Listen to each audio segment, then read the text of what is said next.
In today's video, I'm going to teach you how to use AI Frame Interpolation Filmora. If you've ever wanted smoother motion or cleaner slow motion without choppiness, Frame Interpolation is the tool that makes it happen. It works by creating additional in-between frames to raise the perceived frame rate, which is especially helpful when you're converting 24 or 30 frames per second footage to something like 60 frames per second, or when you're slowing shots down and want them to look fluid instead of stuttery. Start by opening Filmora and creating a new project. Pick the project settings that match your intended delivery if you already know the target frame rate.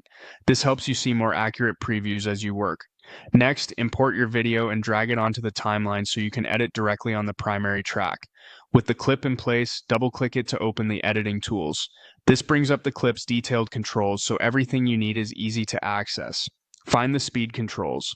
Depending on your version, you'll see speed in the toolbar above the timeline or in the clip settings panel. Inside the speed area, look for the AI frame interpolation section. By default, Filmora uses frame sampling. Click where it says frame sampling to open the method options, and you'll see the three choices available: frame sampling, frame blending, and optical flow. Frame sampling is the default and the simplest approach. It repeats or drops frames to match your timing changes. It's fast and stable, but it won't add new motion detail, so it can look a bit choppy during slow motion or big speed changes. Frame blending combines neighboring frames together.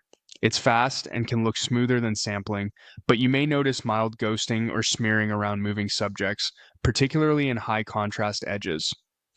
Optical flow analyzes the motion in your footage and generates brand new in-between frames for the smoothest result. It takes longer to process but usually delivers the best quality, especially for dramatic slow motion or when you're targeting higher frame rates. Choose the method that matches your goal. For quick drafts, frame blending is a good balance of speed and smoothness.